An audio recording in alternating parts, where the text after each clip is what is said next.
Cuidado, não é só Mercúrio, mas o judiciário anda retrógrado também. Hoje nós vamos conversar sobre alguns casos e vamos dar nomes, vamos botar nomes na roda sobre questões que precisam ser revistas. Vamos abrir a roda, enlarguecer. Bem-vindos a mais um episódio do Papo Juris, o seu podcast jurídico diferente. Então, meninos, vamos dar uma revisada aí, o que tem acontecido no cenário nacional e por que isso tem nos preocupado tanto. Juiz pode se manifestar livremente em audiência, pode dar opinião política, pode falar sobre tudo que está guardado dentro do armário, dentro da caixinha de Pandora deles. O que vocês acham? Temos um fenômeno interessante no Brasil, né? Não possuímos mais apenas juízes de direito, agora temos os juízes de direita, um fenômeno não tão recente, mas que tem se mostrado cada vez mais publicamente em nosso país, em nosso sistema judiciário. Né? E assim, de esquerda também, os juízes são seres humanos, votam, né? Então não é uma questão de ser de direita ou de esquerda. Mas eu acho que a discussão é os limites do ponto de vista da atuação e no exercício, né, do cargo de juiz, de desembargador, de ministro. O que é que isso pode acarretar, né? Qual é o impacto disso? Eu, enquanto juíza, posso na audiência falar que vou votar, vamos deixar para votar em Bolsonaro? Pois é, tivemos um caso desse no TRF da primeira região, em que uma desembargadora, como é o nome da doutora? Vamos dar nome aos bois. Doutora Ângela Maria Catão Alves, que em sessão de julgamento, eu acho que perdeu um pouco a paciência com um colega ali que estava procurando o voto e não tinha encontrado, e do nada falou. Não vou falar. Olha, isso não representa o nosso posicionamento. Ela disse, abre aspas, Deixa para votar no Bolsonaro, fecha aspas. Falo isso não. Mas assim, ela é vezeira porque ela já tinha um histórico de ter adentrado as dependências do tribunal com a camisa, né? Do número dele, não vou falar também o número. Do coiso. Estão fazendo né, a propaganda mesmo do candidato. Num espaço que é público e, poxa, na condição de representante do órgão responsável pela atividade judicante. Ela que julga, ela que decide. E acima de tudo, e além de ser um espaço público que deve ser representado pela imparcialidade. Né? O pessoal pode até perguntar, mas ela está sendo imparcial e cabe imparcialidade, cabe neutralidade? Né? A gente meio que não conversou sobre isso, mas já que Vini trouxe, assim, neutralidade não existe, né? A gente sabe, ninguém é neutro, então a gente até abriu falando isso, eu acho que as Neutro pessoas... só shampoo. todo mundo tem sua ideologia, sua moral, isso é subjetivo, né? Contudo, do ponto de vista ético, que aí eu estou no campo das relações coletivas, né? Há regras no jogo da convivência. Pois eu acredito muito no bom senso. Veja só, a gente tem criticado tanto ou ouvido críticas, né? E aí a gente tem várias nuances sobre a questão da política, da polarização. Então, quando você joga um candidato, seja ele qual for, né? O nome dele no meio de uma audiência, aquela outra pessoa que está lá do outro lado, vamos fazer um corte aqui, quantas e quantas famílias não brigaram durante a pandemia por conta... antes mesmo da pandemia, por conta dessa questão aí política, né? Então, é de bom senso você ficar falando sobre candidato no meio de uma sessão? Não. O juiz ele tem que ter essa percepção. Então, esse é só um ponto, assim. Por mais que seja uma questão de envergar para a direita ou para a esquerda, tanto faz. A questão é que não é de bom senso. Como você bem pontua, Bel, há uma resolução do CNJ que pretende regulamentar o exercício da liberdade de expressão dos magistrados nas redes sociais. É um ponto específico. Mas, independente dessa discussão, neste caso mesmo da doutora Ângela Maria, que não é a cantora, ela estava no exercício da função dela, estava numa sessão de julgamento, inclusive uma sessão virtual, gravada, transmitida ao vivo, vista não só por aqueles que estavam ali participando, mas como nós vimos, como foi noticiado, né, como saiu em sites, inclusive em sites jurídicos, ela estava no exercício da função dela de magistrada e no exercício dessa função ela faz alusão, ela basicamente faz uma campanha ali explícita para um determinado candidato. E aí o questionamento, o magistrado, ao menos no exercício de sua função, tem essa total liberdade de expressão? A liberdade de expressão dele é tão ampla assim, a ponto de, no exercício da sua função, ser possível fazer campanha política? O CNJ regulamentou aí recentemente com a resolução 305, né, a questão das redes sociais, né? Mas assim, não fechou direitinho o tema. Apesar de haver regulamentação na lei da magistratura, no Código de Ética dos Magistrados, mas é muito ampla, né, sobre essa questão da magistratura. Essa resolução do CNJ, ela se aplica também à manifestação do juiz no meio das audiências? O campo da política é o campo do consenso. Então vamos lá. O judiciário promove políticas. Existe política criminal, existe política, acabou de ser aprovada, acho que foi em 2016, a política nacional voltada à implementação da justiça restaurativa no âmbito do Poder Judiciário. Então ninguém está questionando assim a questão de se posicionar e debater temas que são de interesse da coletividade. Agora, do ponto de vista da política partidária, de fato é questionável, porque assim, a gente está, antes de mais nada, né, discutindo entendimentos, posicionamentos favoráveis ou desfavoráveis em relação a áreas que não são do Poder Judiciário. Porque o Judiciário não é eleito, diferente de outras funções do nosso país, são chamadas de poderes, mas são funções, ele não é eleito democraticamente. E um necessário distanciamento, né? Inclusive, porque são funções que se balanceiam, né, o tempo todo, e estão atentas umas em relação a outras. Não dá para tratar de forma doméstica, porque ele é um órgão, inclusive, que precisa muitas vezes interferir. Então, demonstrar com esse nível de proximidade e demonstrando uma certa parcialidade, é o que a gente está dizendo, não é neutralidade, mas parcialidade no sentido de ser parcial, no sentido de ser demonstrar claramente, ter uma afeição e um ponto de vista favorável a um determinado grupo, isso é muito complicado, porque isso compromete. Eu vou jogar uma polêmica aqui, STF pode ou não pode?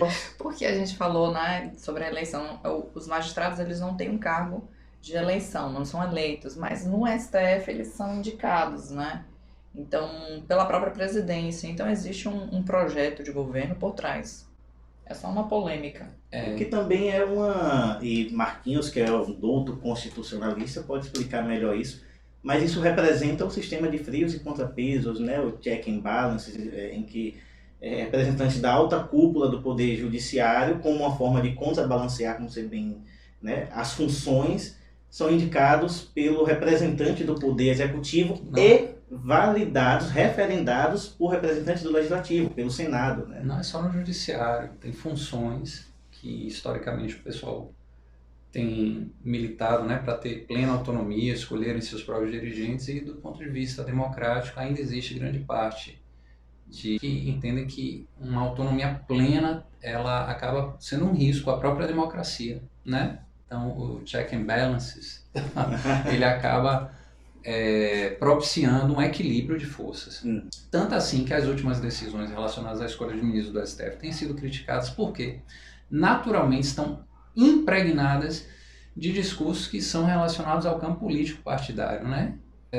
Por exemplo, terrivelmente evangélico, né? Ou a gente não deve falar, né, determinada situação, até por respeito, fere o primado republicano, fere o primado democrático, e outras tantas instâncias também podem ser acionadas para evitar que isso aconteça. O problema é quando o jogo político está tão, né, complexamente assim, ou letárgico, ou comprometido, aí todas as estruturas, né, de modo geral, elas ficam afetadas. Parece que a gente viu uma letargia. Está todo mundo vendo o que está acontecendo e ninguém se movimenta, ninguém faz nada.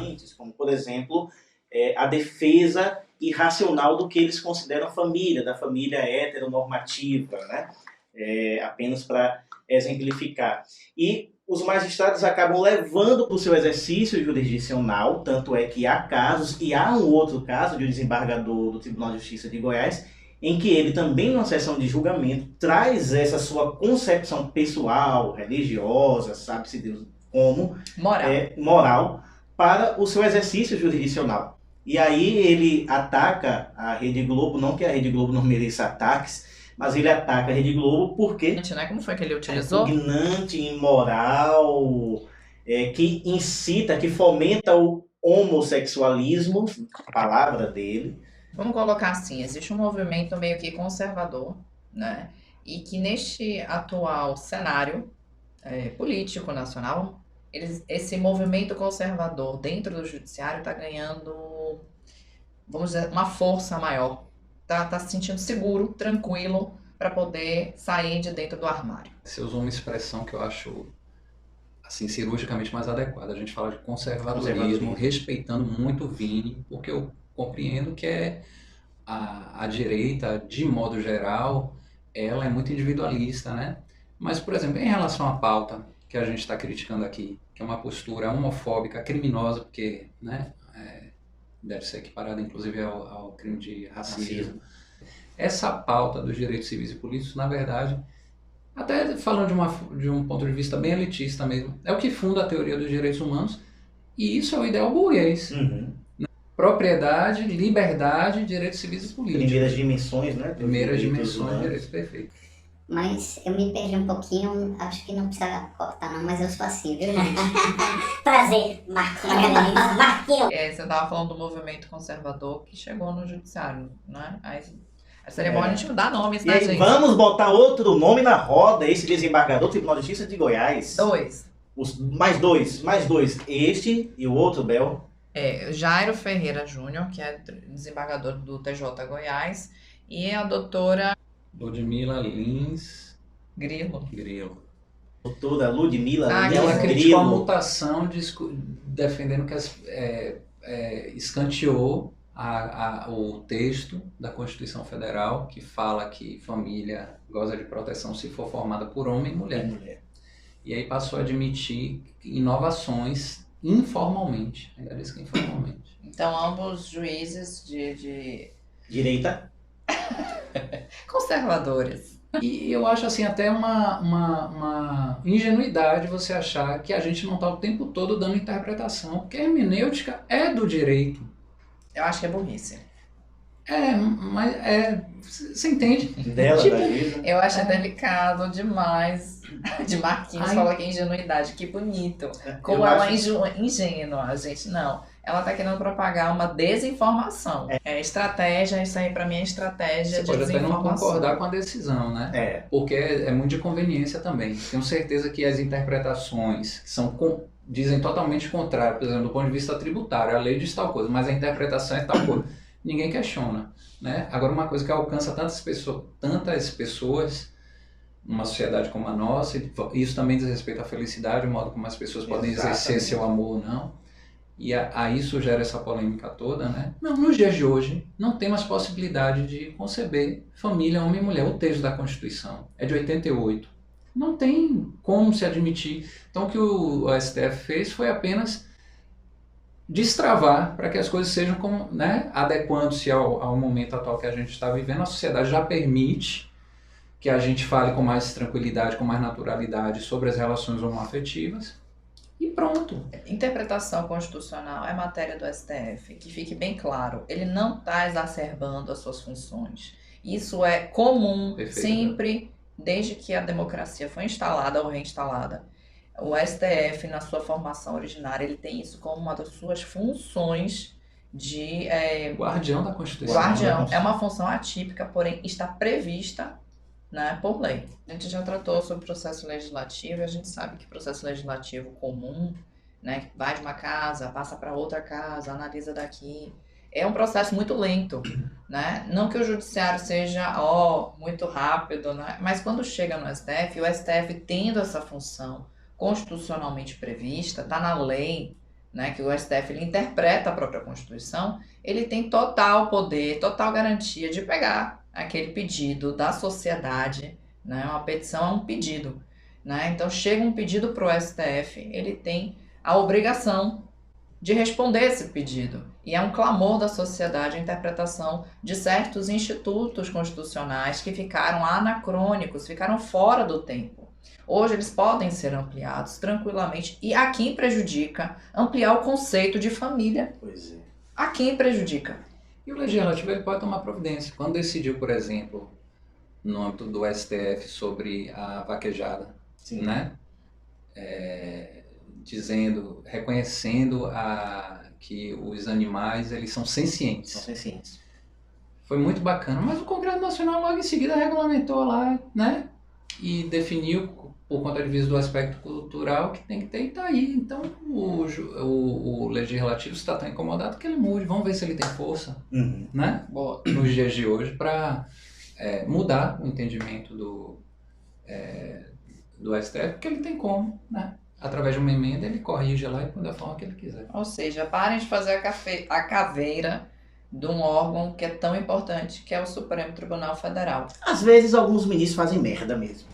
Mas fazer o quê? Lá tem que ter aquela diversidade. Bota a condenação a partir da segunda instância, depois volta e depois volta de novo, conforme os interesses em jogo.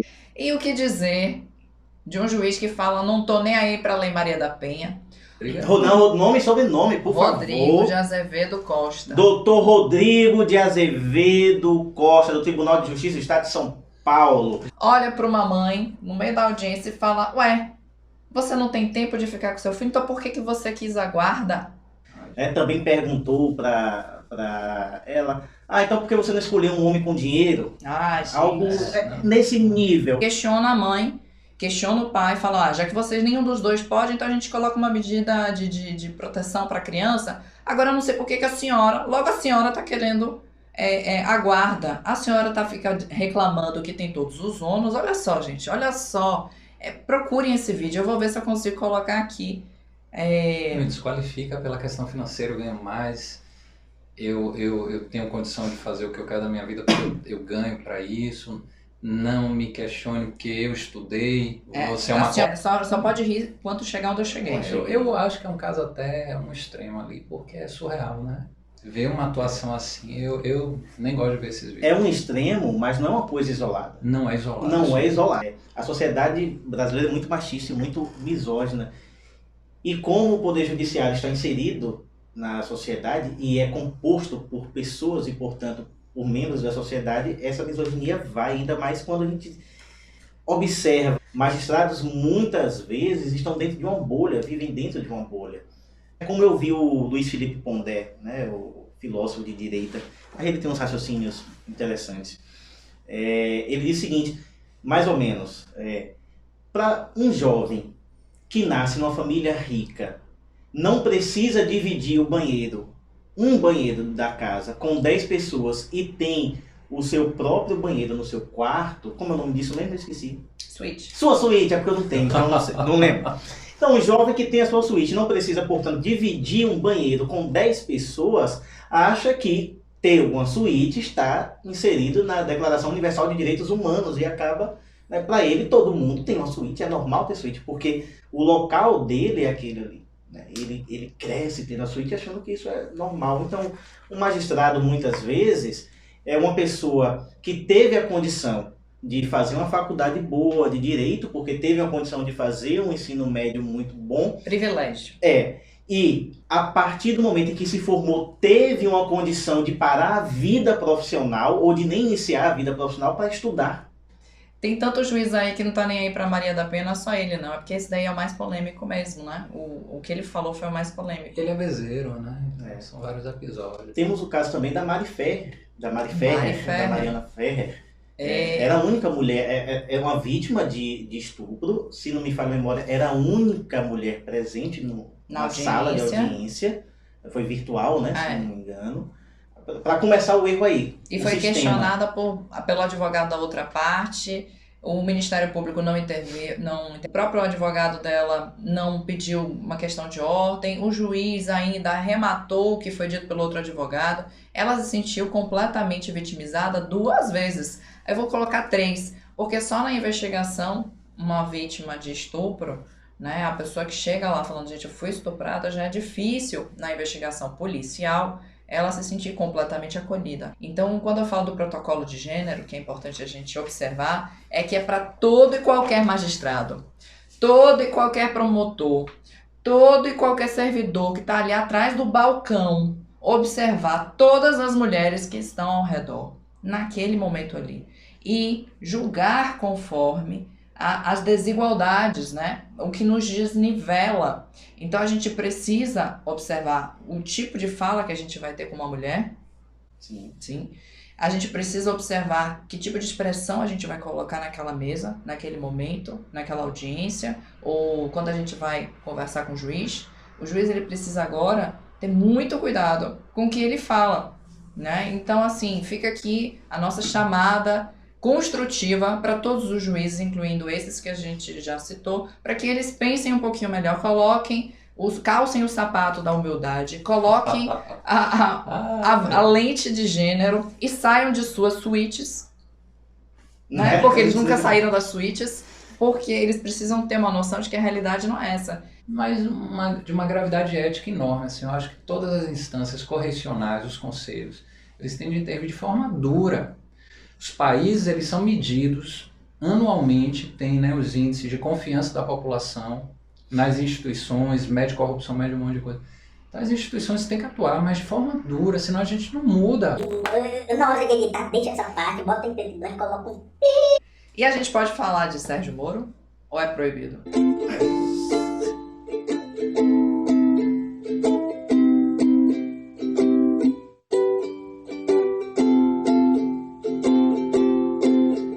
Pra quem se esqueceu, ele era juiz. Olha só que coisa interessante, o mundo dá voltas. Quem podia imaginar que ele iria se candidatar a alguma coisa? Nem ele, aspas, se imaginava o que ele dizia o tempo todo, né?